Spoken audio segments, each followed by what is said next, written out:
श्री शिवाय नमस्तुभ्यम। राधे राधे भक्तों, आज आप श्रवण करेंगे फाल्गुन मास के अध्याय 17 का। श्री व्यास जी धर्मराज युधिष्ठिर से कहते हैं कि हे राजन, जो लोग राम राम इस मंत्र का उच्चारण करते हैं, खाते पीते सोते चलते और बैठते समय सुख में या दुख में राम मंत्र का जाप करते हैं, उन्हें दुख दुर्भाग्य आदि व्याधि का भय नहीं रहता। उनकी आयु संपत्ति और बल हर दिन बढ़ते रहते हैं।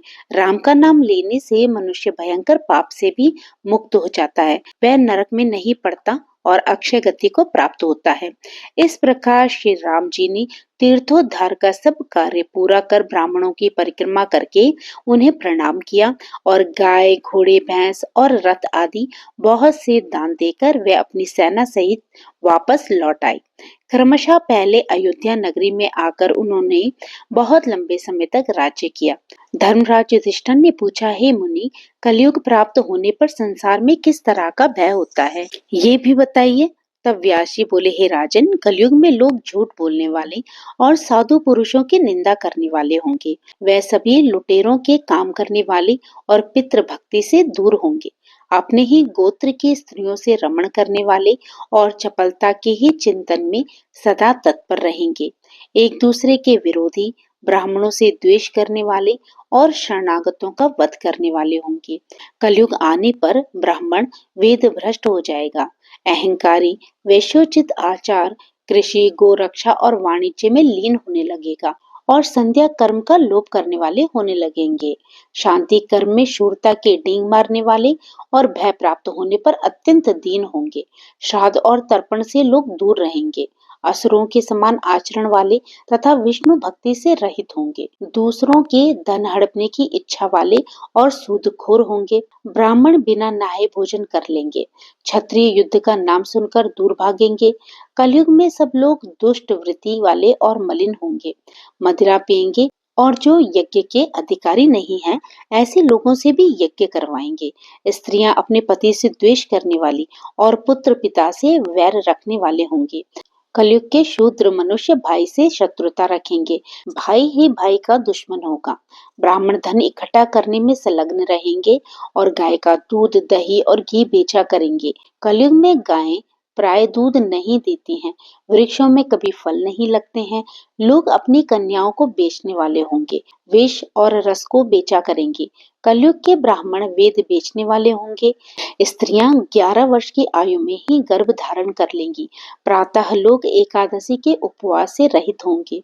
तीर्थ सेवन में ब्राह्मणों की प्रवृत्ति नहीं होगी। ब्राह्मण अधिक खाने वाले और अधिक सोने वाले होंगे। सब लोग कुटिल वृत्ति से अपनी जीविका चलाने वाले और वेदों की निंदा में तत्पर रहेंगे। सन्यासियों की निंदा करेंगे और परस्पर एक दूसरे को छलने वाले होंगे। कलयुग में छुआछूत के दोष को नहीं मानेंगे। क्षत्रिय लोग राज्य से वंचित होंगे और मलेच्छ राज्य करेंगे। प्राय सभी विश्वासघाती, गुरुद्रोही और मित्रद्रोही होंगे। महाराज, कलयुग आने पर चारों वर्ण के लोग एक हो जाएंगे और ये मेरा वचन झूठा नहीं होगा। कलयुग आने पर सभी ब्राह्मण अपने स्थान से भ्रष्ट हो जाएंगे। वे बलवान पक्ष को ग्रहण करेंगे और पक्षपाती होंगे और वेद भ्रष्ट हो जाएंगे। प्राचीन काल में श्री ब्रह्मा, विष्णु और शिव आदि देवताओं ने धर्मारण्य तीर्थ को स्थापित किया था। सतयुग में इस तीर्थ का नाम धर्मारण्य, त्रेता में सत्य मंदिर, द्वापर में वेद भवन और कलयुग में मोहेरक हुआ। जो मनुष्य श्रद्धा पूर्वक सब पापों का नाश करने वाले धर्मारण्य महात्म्य को सुनता है, वह मन, वाणी और शरीर से होने वाले त्रिविध पातक का नाश कर देता है। एक बार इसके सुनने या फिर कीर्तन करने से सब पापों का नाश हो जाता है। स्त्री हो या पुरुष, जो भी भक्ति पूर्वक इसे सुनता है, वह कभी भी नरक का दर्शन नहीं करता। ऐसा कहकर श्री व्यास जी वहां से चले गए और धर्मराज युधिष्ठिर ने उन्हें प्रणाम किया। श्री सूत जी कहने लगे, हे तपोधन, एक समय महातेजस्वी मार्कंडेय मुनि तीर्थ यात्रा का फल पाकर नर्मदा नदी के तट पर बैठे हुए थे। वहीं उनका दर्शन करने के लिए बहुत से ऋषि महर्षि आए हुए थे, जिनमें वशिष्ठ, मरीचि, भारद्वाज, कश्यप, पराशर, कात्यायन मुनि, गौतम, शंख लिखित, दक्ष, कात्यायन आदि थे। उसी समय तीर्थ यात्रा का फल सुनकर धर्मराज युधिष्ठिर वेदवेत्ता और ज्ञानी ब्राह्मणों तथा अपनी प्रिया द्रौपदी के साथ नर्मदा तट पर मार्कंडेय मुनि के आश्रम में आए। वहां पहुंचकर उन्होंने भाइयों सहित 3 बार मुनि की परिक्रमा की और उन्हें साष्टांग प्रणाम करके वे बैठ गए। राजा को बैठा देख महामुनि मार्कंडेय जी बोले, राजन, भाइयों और ब्राह्मणों के साथ कुशल से तो हो ना? तब युधिष्ठिर ने हंसकर कहा, मुनि, आज आपके चरणार विंदों का दर्शन पाकर मैं तो धन्य धन्य हो गया। मेरे अंतःकरण का मन नष्ट हो गया।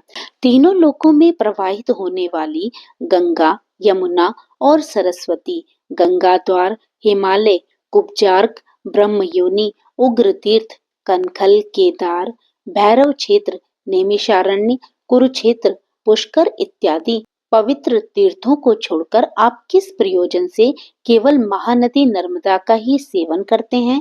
इस बात को हम सब लोग सुनना चाहते हैं। हे मुनिवर, आप कृपा करके इस रहस्य को बताइए। मार्कंडेय मुनि बोले, राजन, पूर्व काल की बात है।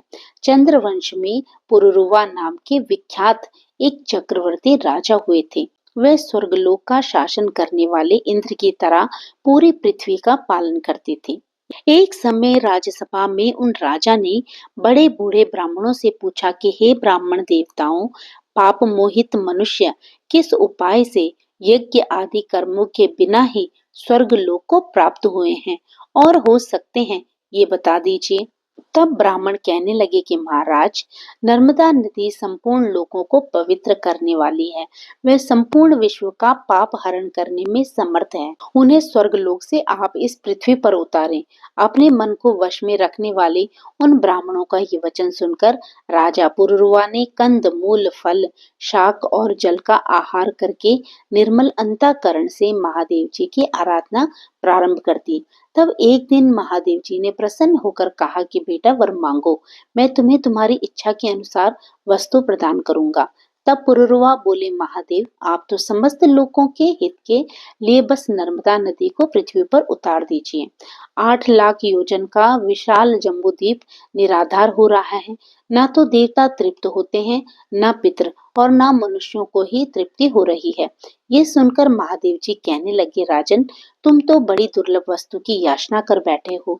ऐसा वर तो देवताओं के लिए भी दुर्लभ है। नर्मदा नदी को छोड़कर दूसरा जो कुछ भी वर मांगो मैं अवश्य दूंगा। पुरुरवा बोले, महादेव, अब तो अब प्राण जाने पर भी दूसरा वर नहीं मांगूंगा।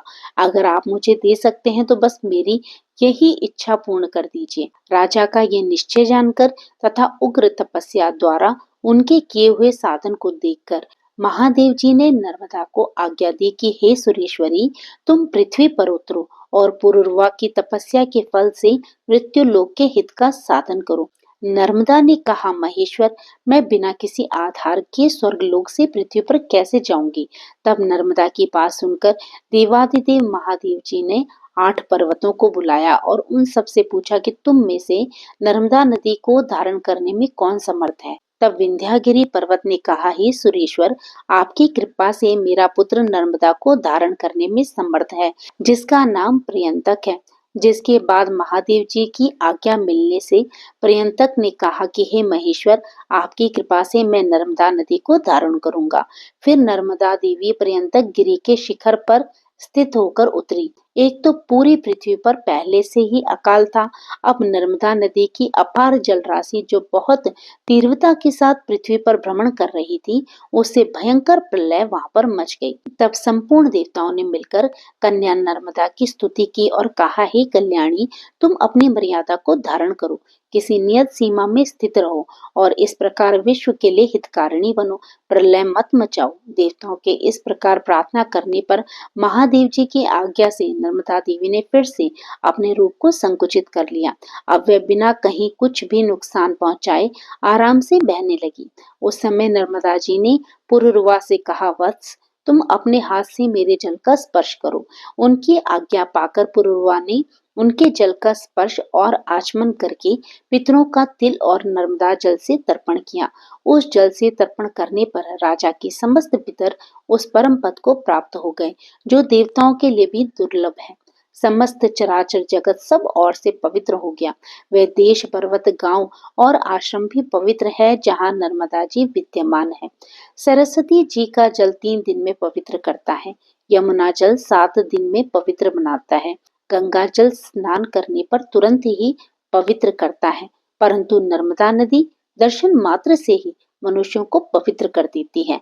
नर्मदा के संगम में जहाँ कहीं भी स्नान, दान, जप, होम, वेद पाठ, पितृ पूजन, देव आराधना, मंत्रोपदेश, संन्यास और देह त्याग आदि जो कुछ भी किया जाता है, उसके फल का कहीं कोई अंत नहीं है।